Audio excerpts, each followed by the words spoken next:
افریقہ کے ایک ملک میں ایک شخص حافظ قرآن و عالم شریعت تھا۔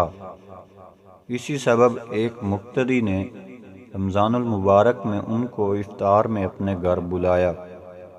عالم جی نے دعوت قبول کی اور افطار کے وقت اس مقتدی کے گھر پہنچے اور وہاں ان کا بہت شاندار استقبال کیا گیا۔ افطار کے بعد عالم دین نے میزبان کے حق میں دعا کی اور واپس چلے گئے۔ مقتدی کی زوجہ نے عالم کے جانے کے بعد مہمان خانہ کی صفائی ستھرائی کی تو اسے یاد آیا کہ اس نے کچھ رقم مہمان خانہ میں رکھی تھی، لیکن بہت تلاش کے باوجود وہ رقم اس عورت کو نہیں ملی، اور اس نے اپنے شوہر سے پوچھا کہ کیا تم نے وہ رقم لی ہے؟ شوہر نے جواب دیا، نہیں۔ بیوی نے یہ بات شوہر کو بتائی کہ مہمان کے علاوہ کوئی دوسرا فرد ہمارے گھر آیا ہی نہیں، اور ہمارا بچہ سارا وقت دوسرے کمرے میں تھا، اور جھولے میں رہنے والا اتنا چھوٹا سا بچہ تو چوری کر ہی نہیں سکتا۔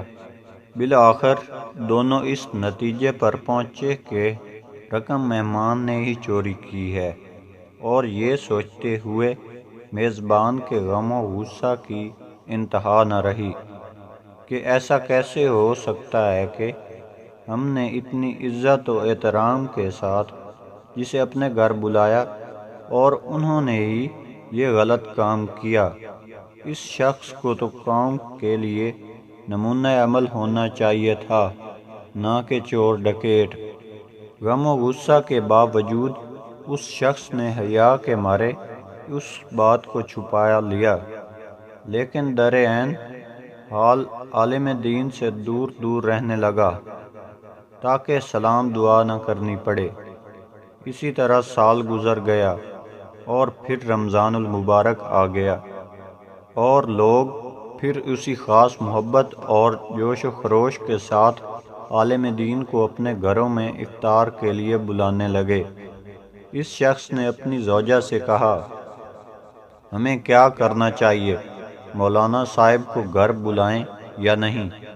زوجہ نے کہا، بلانا چاہیے، کیونکہ ممکن ہے مجبوری کے عالم میں انہوں نے وہ رقم اٹھائی ہو۔ ہم انہیں معاف کر دیتے ہیں تاکہ اللہ کریم بھی ہمارے گناہ معاف کر دے۔ اور پھر اس شخص نے مولانا صاحب کو اسی عزت و احترام کے ساتھ اپنے گھر پر افطار پر بلایا، اور جب افطار وغیرہ سے فارغ ہو گئے تو میزبان نے مہمان سے کہا، جناب آپ متوجہ ہوں گے کہ سال بھر سے آپ کے ساتھ میرا رویہ بدل گیا ہے۔ عالم نے جواب دیا، جی ہاں، لیکن زیادہ مصروفیت کی وجہ سے میں تم سے اس کی وجہ معلوم نہ کر سکا۔ میزبان نے کہا، قبلہ میرا ایک سوال ہے اور مجھے امید ہے آپ اس کا واضح جواب دیں گے۔ پچھلے سال رمضان المبارک میں میری زوجہ نے مہمان خانہ میں کچھ رقم رکھی تھی، اور پھر وہ رقم اٹھانا بھول گئی، اور آپ کے جانے کے بعد ڈھونڈنے کے باوجود وہ رقم ہمیں نہیں ملی۔ کیا رقم آپ نے لی تھی؟ عالم دین نے کہا، ہاں میں نے لی تھی۔ میزبان حیران پریشان ہو گیا، اور عالم جی نے اپنی بات جاری رکھتے ہوئے کہا کہ جب میں مہمان خانے سے جانے لگا تو میں نے دیکھا کہ کاؤنٹر پر پیسے رکھے ہوئے ہیں، چونکہ تیز ہوا چل رہی تھی اور نوٹ ہوا سے ادھر ادھر اڑ رہے تھے، لہٰذا میں نے وہ نوٹ جمع کیے، اور میں وہ رقم فرش کے نیچے یا کہیں اور نہیں رکھ سکا کہ ایسا نہ ہو تم وہ رقم نہ ڈھونڈ سکو اور تم لوگ پریشان ہو جاؤ۔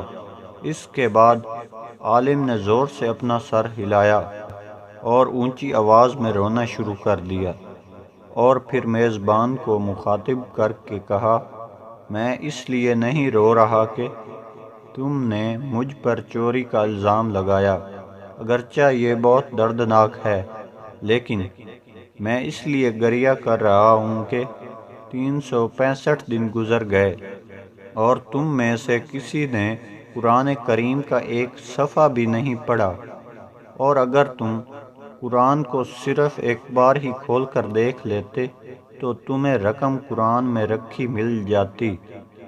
یہ سن کر میزبان بہت تیزی سے اٹھ کر قرآن مجید اٹھا کر لایا اور جلدی سے کھولا تو اس کی مکمل رقم قرآن مجید میں رکھی نظر آئی۔ یہ حال ہے آج ہم مسلمانوں کا کہ سال بھر میں بھی قرآن نہیں کھولتے اور اپنے آپ کو حقیقی اور سچا مسلمان سمجھتے ہیں۔ خیالات بدلیں، معاشرہ بدلیں، قرآن پاک کی تلاوت کی عادت ڈالیں، چاہے ایک رکوع ہی کیوں نہ ہو۔ جزاک اللہ۔